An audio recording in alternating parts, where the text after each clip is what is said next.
Both players at 10 and 2. So we're not even, when he said live for top 8, we're not even talking about 9 and 3 here. Right. These are players who are in the top 16 of the standings at the moment. The winner is almost in top 8. Right. Affinity starting out landed to Signal Pest. Leonard did mulligan to 6 this game. Die roll is a big deal in the matchup. Yeah, Fumarole for Jake. He has just the 1 copy as opposed to the 2 that Hoagland's playing. See a cranial plating from Leonard. Now, there are no copies of a Braid, at least in the main for Jake, but still, this is a matchup you said you tend to like. Yeah, the deck does a good job of handling one threat. Currently, Jake does have a couple Wizard's Lightnings. They don't have eyes on a less conditional removal spell just yet. He might be taking the first hit, but this hit's not for very much. No, Leonard's hand's not working out too well here. You see, puts Cranial Plating on Signal Pest, activates Blink Moth Nexus. Here's an attack with Battle Cry. So it'll be 2 damage off the Nexus. We have 3 artifacts in place. It'll be 3 off the Signal Pest, but Jake has some responses. Yeah, this looks like it's something. I don't know if it's Opt looking for a Lightning Bolt. Fetching for a blue source feels like that might be the case. There's not really 2 mana effects that are removal spells in the main deck. Maybe flashing in a Spellstarter Sprite to block, that's totally reasonable. Yeah, I wouldn't mind trading a Spellstarter Sprite with the 0 mana cards are out of the hand already, right? Right. That's a fine removal spell, and yeah, I do see one. Remember, he's playing the full set. So, just a 1/1 blocker. He'll pick Signal Pest. Put it there. He'll take 2, go to 17. And I like this play from Jake so much. He's converting his deck into more removal. Worth noting that Leonard attaching the plating to the Signal Pest allowed him to not just lose the Pest in combat there. If that were on the Blink Moth Nexus, that combat would have been a lot better for Jake. Right. 3rd land here from Jake Anderson. I don't know if Spellstarter Sprite was necessarily on the radar, but the way he played around it well. Well, I mean, when my opponent starts Fumarole into fetch land, do I... Man, I would really have to be up on my metagame to think I got to play around Spellstarter Sprite here. Yeah, I don't know how many players in the field were at least going into this weekend aware of what Wandering Fumarole meant in the format. Yeah, there aren't any other decks in Modern that play it outright. Leonard's going to pass, and we see Vendilion Click from Jake. Looks like Jake does have a Galvanic Blast in the holdings, but his deck is very capable of generating just 1 power flyers. He doesn't care that much about Vendilion Click. Well, actually, we're in the draw step here, which I believe Leonard, he's on the Karn Scion of Urza build of Affinity. If he has a Karn here, that's a pretty big win for Jake, who's about to make the Planeswalker. And I think he's mostly trying to dodge Etched Champion. Etched Champion plating is real tough to beat, though Karn making a couple tokens would also be a big deal. There is the Karn there. So with the trigger on, Galvanic Blast shoots down the Vendilion Click. Now Jake has the option of taking Karn or Vault Scourge. He will go ahead and put that Karn to the bottom of the deck. There are the main deck counterspells, 3 Mana Leak, 3 Remand in Jake's deck, though I assume he has not drawn one if he's taking that Karn, as Leonard won't be able to cast Karn this turn. Well, what he did do is he drew Leonard into Arcbound Ravager off that Vendilion Click. With these lands, I know, and just plating, Ravager's not great. It will still be the play from Leonard. You see a thumbs up from Jake, and Vault Scourge. He'll make cast the whole hand. But yeah, you're right. Ravager can only become a 3/3 here, so Jake can just shoot it. No big. Ooh, and there's Mutavault. That's going to easily turn on Wizard's Lightning. Ooh, I like that. Playing Mutavault, tapping it. Wizard's Lightning on the Ravager. Yeah, Leonard can't defend it. Yeah, there's just 2 other artifacts, so you can only stack it up to a 3, and that removes the other creature, so he's just going to modular over. But Jake has another Wizard's Lightning, so the Vault Scourge is down too. All right, 2 removal spells from Anderson, so now both players playing off the top. For Leonard, that means Vault Scourge. Leonard already has the plating, so him playing off the top, and he also has the creature land as well, I think he's in a slightly better position. Though a Snapcaster Mage for Jake could be a big deal. Some rolling removal spells to deal with these things. Though it looks like he drew a land and had a Spellsetter Sprite. This is not a good position for Jake. Yeah, 4 damage in sends Jake down to 10. It's going to activate Mutavault and attack back for 2. And this is interesting. So how do we get to this spot of parity, right? Jake was on the draw and Leonard was on the mulligan, but now somehow Leonard has more stuff left over. You saw there's just a lot of 1-for-1s happening, and the thing about Affinity is your creature lands really put you ahead in those kind of exchanges. Jake also not applying pressure to go with those lightning bolts. You're trading 1 for 1, and once Leonard has a plating, all of his creatures just matter. All of them demand those lightning bolts, those wizard's lightnings, those trading with Spellstutter Sprite and combat exchanges. Yeah, Jake does have creature lands, but they're not doing as much here. Springleaf Drum will get Spellstutter Sprite. Got him. All right. Normally, it's interesting. I was normally thinking you'd want to hold the Sprite to ambush, but it's not like Leonard can do anything about it. Yeah, they're both X ones. Jake's forced to block here, so you may as well get the drum. He just can't keep taking hits with this plating. Inkmoth equips, swings the team. Jake says, all right, yeah, I'll trade with your creature. Trades with the Nexus. So Vault Scourge will deal 1. I think I would have jumped in front of the Scourge. That lifelink next turn with the plating is a big deal. Yeah, you're putting a lot of pressure on your deck now to give you something that answers Vault Scourge. And Affinity does not have access to that much reach. It's already been through a Galvanic Blast, so taking a couple more points this turn matters a little bit less than Leonard starting to gain life with the Scourge. Nimble Obstructionist from Jake. So Vault Scourge will pick up Cranial Plating and attack. Well, it is a 3-mana play. It's not the prettiest kill spell, but Nimble Obstructionist will trade with Vault Scourge. Obstructionist doesn't race a life-licking Vault Scourge, so that block's pretty forced. 3 more life on Leonard's side, so the race is now strongly in. And Jake drew Mana Leak. That one is not good. Well, that's what I think is going to be the problem here, is that Jake does have have a higher density of dead draws. He can start firing up the Fumarole and hitting for 4, or he can fire up Mutavault and leave up Mana Leak, but he's just way behind on life. Yeah, now, to be fair, Signal Pest only is attacking for 2 here, and that Mana Leak stands a chance of hitting something. Yeah. Another Signal Pest. He's going to Mana Leak just about anything here, and that's an anything. So. Right. Vault Scourge hits across for 2. Jake's down to 7. Yeah, but even with this exchange, they just traded 2 points of damage, and Leonard is ahead by 9 life. Right. Right now, Jake can swing for 4 to Leonard's 2 with that Fumarole. However, he's behind by enough life points that's still not winning the race. Yeah. On the table, it is 2 4-turn clocks, but Leonard's deck, almost all of his draws pick up the pace, and there's a Mox Opal that's +1 damage. Right, so now Jake down to 4. And any artifact that ends up on the table, that includes creature lands, make this lethal in the following turn. Another land from Jake. No help there. He's going to need to dodge an artifact. Any artifact will KO him here, but nothing to be done about that. He'll swing a Fumarole for 4 more. Leonard's down to 8. He needs Leonard to hit. Man, there aren't that many draws that aren't artifacts. Needs him to hit a land that is not a creature Mountain. Land. Mountain, 4th Spire. Those are pretty much the only draws. That is actually it, huh? Yeah. And did he do it? Leonard doesn't have the lethal here. He's swinging for 3. I don't know. Did he draw Galvanic Blast? Okay, well, that would work too. Yes. All right. All right. That was just lethal on its own. I was like, wait, hold on. Why do we lead on that? So you attack first because there's a lightning bolt. You have Metalcraft still. You respond. Oh, okay, that's actually smart. The play makes sense. Okay, it's not a slow roll. It's actually just a correct play. Yes. Well done. Leonard Wernette takes the first game. So let's look at the sideboard. I agree. I like what Wizards has going on, and actually, Jake's got a lot of good sideboard here.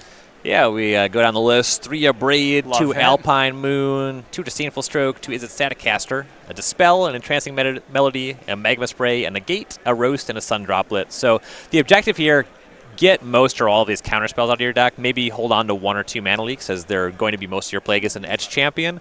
But you want these 3 Abrades. A Braid on Cranial Plating would have had a dramatic impact on the texture of that game, rather than throwing things at 1/1 creatures. Well, yeah, we saw this game where Jake was drawing his 3-mana cards. Like, that Nimble Obstructionist, when it had to just trade with everything, felt really bad on Jake's side. Yes. Izzet Staticaster is phenomenal in the matchup.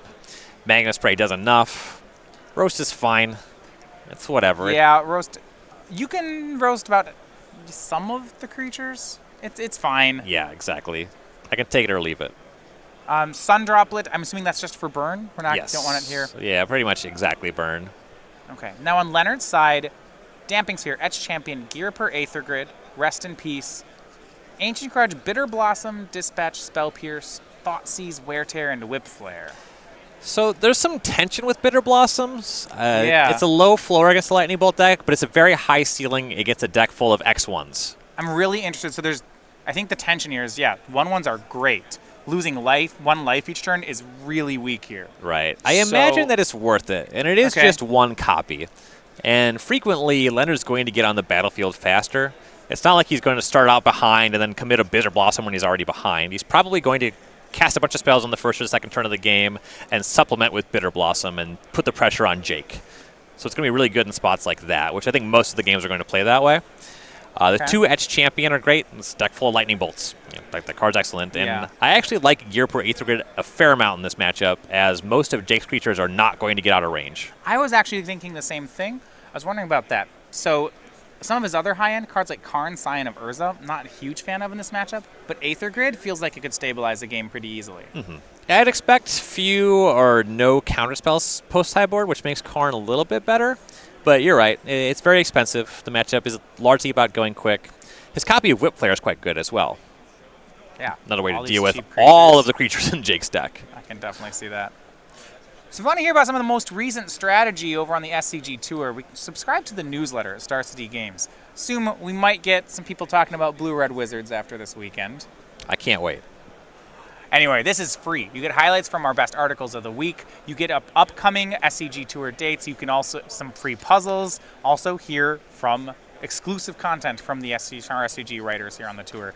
You can sign up at starcitygames.com/newsletter. Links right on the main page.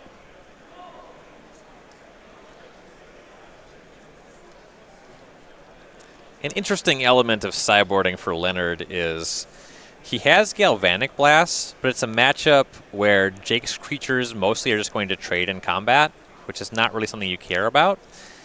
There's going to be games where it looks kind of good, but there's also going to be a lot of games where it's just kind of worse than having any of his threats, definitely worse than having a lot of his sideboard cards.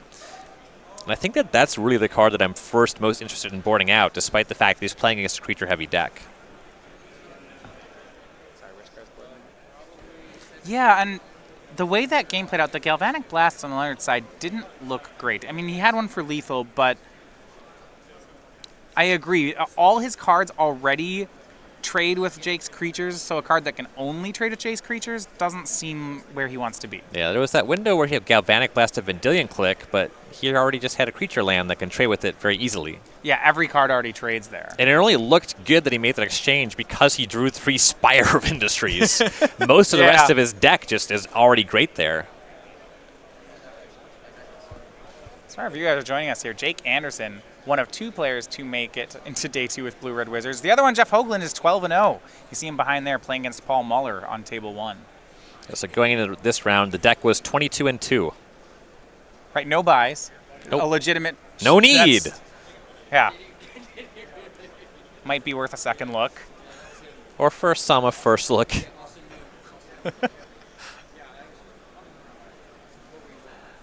Jake on the play here for the second game. Actually just starts out on a basic mountain. Now, if this means Grim Lavamancer, we're in business. Yeah, a bit of a departure here is that for both Jake Anderson and Jeff Hoagland, their Blue-Red Wizards deck heavier on blue cards than I think some of the lists that we've been seeing. You know, there's no Soul Scar Mage or Monastery Swift Spear here. Yeah, just Delver of Secrets for Jake, heavy on Spellstutter Sprite. All right, Leonard, still going. Turn 1, Drum, Ornithopter, Opal, Land of Cranial Plating. 5 cards. He also has Gear per Aether Grid in hand. So oh boy, that's the play next turn. And I don't think Jake's kept in any counter spells. I'd be surprised. I would expect very few, if any. Maybe a Mana Leak or 2. Yeah, he hasn't. It is a Lavamancer in play and an Izzet Staticaster in hand. Things that are normally really good in this matchup. But if Leonard's play is to dump a bunch of non-creature artifacts into a Gear per Aether Grid, that's gonna trump what Jake's doing. We'll see if Jake fires off the Lavamancer at the Ornithopter. Yeah, I guess it does take Leonard off a mana, so there is a reason to do that. Right. The Opal will still be alive in any land. Puts the grid online, and the grid will have an immediate activation if it is a land off of Stringleaf Drum plus Cranial Plating. Right. The Grim Lavamancer and those sideboard Static Casters, those are actually the biggest argument that you might see Leonard leave the Galvanic Blast in the matchup. Specifically answering these creatures that destroy Leonard's creatures can be a big deal. So we will see main phase shooting down Ornithopter on Jake's side. Then says go, see if Leonard can produce that land to make Aether Grid. Yeah, he has it already. Another Blinkmoth Nexus up at the front. He also has Etch Champion, and he has Cranial Plating, so he could play Champion, immediately equip it, start attacking with that next turn, put the grid online next turn as well. I think there's a strong argument for this line. Leonard's hand just has a lot going on, and that's what he's going to do. Etch Champion, and it'll tap to equip itself. Yeah, he'll pass. And it's not like Jake's deck's going to be able to play Kozilek's Return. One element of the prowess version of Wizards is all of your creatures tend to survive, whereas all of Jake's creatures just die if you cast Kozilek's Return. So on the table, Etch Champion is just going to be good against this configuration of the deck. Yeah, we've seen attack for 1 from Grim Lavamancer, and that is certainly not going to be enough to race here. And already 4 artifacts in play. This is 6 damage per turn from the champion, so it's a 3-turn clock. That it's not too difficult for Leonard to make it a 2-turn clock. Right. 2 cards in hand. One of them is Aether Grid. That resolving is going to have a pretty profound impact on the game. Now, hold on. Mutavault actually can block Etch Champion, right? It is colorless. Here's an activation of Mutavault, and it's going to trade. Ooh, that is rough for Leonard. Yeah, he just kind of walked right into that. Had he set up Grid, he could have played around that and started attacking next turn. Yeah. That's a huge win for Jake. And kind of that pause there. It feels like Leonard wasn't aware that was going to happen. Now he does make Aether Grid and shoots down Grim Lavamancer. So a bit of a misstep on Leonard's side, but it's recoverable. The board's still favorable. I want to say the last card in hand's another Etch Champion. Okay. Well, so whatever. I think we'll be okay. Yeah. This is a recoverable position. I'll be interested to see if he's actually going to send it into open mana. There's probably no counter magic. But he's so light on resources that if you're worried about counter spells, giving your opponent more time to draw them is a pretty significant cost. Yeah, he's going to make Arcbound Ravager. Don't mind that. Yeah, that's a fine one. It's kind of a good test spell. If there's a mana leak, Jake will probably use it. And Jake has been hanging out with its Static Caster, and Ravager is just great against that. And Etch Champion with the leftover mana. We'll see if there is a counterspell. There's not. It's just, is it Static Caster from Jake? He will shoot down Arcbound Ravager. I would eat the Springleaf Drum in response. I could see it. Yeah, there's currently no creatures to modular over because the Etch Champion is still on the stack. No mana to activate a creature land. Yeah. Little value in maintaining the drum. Pretty reasonable value in having the Ravager around. And he's thinking about eating the Mox Opal instead.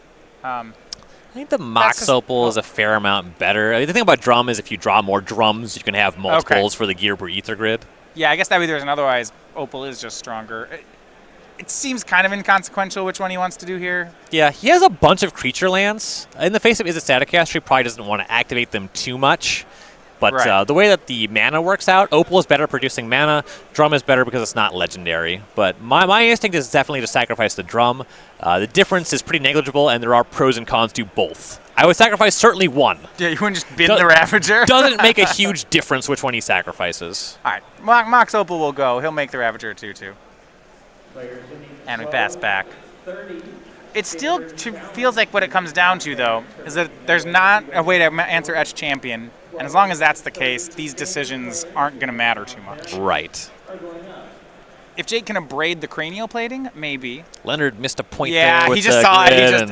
But I don't think that's what this game is about. He noticed it right now. I think what he's asking is whether or not... Yeah. Whether it's reversible. I fully untapped. I haven't drawn yet. Can I put my board into 17 is the question. They're going to ask the judge. Yeah, I have no idea what the ruling is. It doesn't seem like it really matters much. Yeah, tapping... Depending, this judge really could rule this one either way. It depends what was said, what actions were made. This will be a quick ruling, so we'll go ahead and stick with the table on it. Right. Given that his permanents were spread out and it was 2 full motions and his hands came off, that's usually an argument that you don't get it. What I've noticed, I know that in my situation, once I've started drawing the card, I never win this judge call. If I that's a haven't, deal breaker. then it can go both ways. Right. Yep, judge rules, no, can't activate it. You are already in the untap motion. So 1 point missed, that's fine. Yeah. I don't think it changes the clock. Here's Dutch champion. Yeah, Edge champion hitting for like 100, so Yeah. 1 point is pretty whatever. It's a hit for 6. Yep. Jake down to 12. And the way the math breaks down, there's not really an incentive to get fancy and move things around with the Ravager. You can only do +1 the way the plating and Ravager math works out. So you could put the Ravager counters on the champion, put Jake to 11, but to what end? Again, that's just 1 point. You're just not losing. Like, until you think you might be losing the race, why do anything here? He has a really safe board. Right. I guess his worry would be if he doesn't know the Wizards list isn't stock yet. So you might be worried that maybe Jake's going to Shatter Storm you or something. I know right? that Harlan Fear is a big advocate for having Shattering Spree, which would bust up your cranial plating, but then your Ravager actually gets to change the math, and you have creature lands. The Staticaster makes things weird with that. Right. So on the other side, there might be some fear of the unknown here, which is I don't. You have some anti-artifact card. Right. My thought, if I'd never seen the Wizards list before, would be this is a deck that really seems like it would want to play a Braid. So that's the most generic, right? And also when it comes to players thinking they have enough against Affinity, that's the kind of thing where you hear a lot of on the tournament hall. Oh, Affinity's fine. I have a Braid. Yeah, I mean, if you have enough of Braids, you can say it's fine, and you're probably right. Even with 4, I've you beaten don't like a lot of Braids with Affinity. When you say I have if you tell me you have 2 Stony Silence, okay, all right, I'll lose to a Stony Silence. I'm not going to lose to a Braid. All right, so no. So you think, in addition to a Braids, you may on the face side expect your opponent to have some card like Vandal Blast, Shattering Spree, Shatterstorm. If they played the matchup a lot and it is something they're concerned about, I would expect more than a Braid. Okay. And Staticaster is more than a Braid, to be fair. Yeah, that's true. The Staticaster would be typically good here, but this specific board is not helping. Etch Champion's a beating. Here's Signal Pest from Leonard. Here's an Aether Grid activation and some food for the Ravager. Spellstutter Sprite. All right, that is a clean answer, too. Got him. Well, Leonard could have killed the Sprite in response to the trigger, actually. Could have just gridded that down. There would be 0 fairies in play, and the pest would resolve. Now, and then it would die to Staticaster. I don't believe that Leonard has ever played against Spellstutter Sprite with Affinity. Well, here's another Signal Pest. See, we are doing this because if we played both Signal Pests, then the Staticaster would get us. That's just not true. He deals 1 before the Signal Pest dies. Try sacrifice to Ravager. Jake's going to try to bolt in response. You can just shove the Ravager counters under the champion here. I don't think it makes sense to sacrifice anything in addition. Actually, Shoot says, why don't you shove them onto the Signal Pest? Oh, no, you already already sacked it? Yeah, okay. That would not be a legal play. Well, it wasn't visually in the graveyard. Yeah. All right. Jake's down to 3, though, and there's still that Metalcraft being maintained. So unless he's got some Braids, this doesn't matter. Yeah, there's some combinations from here. If you can abrade the 3rd artifact, Staticaster the but land. You need something. You need Staticaster land, and also it needs to be abrade specifically or roast for Edge Champion because it's up to 4 toughness now. Right, that's the problem. It's just a 4/4 on its own. So you remember what I was saying about an abraid? You need like 7 Abrades. I'm not losing to an abraid. I guess if you want like 3 Abrades, that's the card Shattering Spree. Yeah, stable them all together. So a lot of damage here. Jake's going to do as much as possible. You see Wizard's Lightning, Snapcaster, Wizard's Lightning, but then he extends the hand. He cannot answer. And Leonard Wernette is going to pick up the win here in round 13. Improves him to 11-2. Certainly one more win will get him into top 8. He's got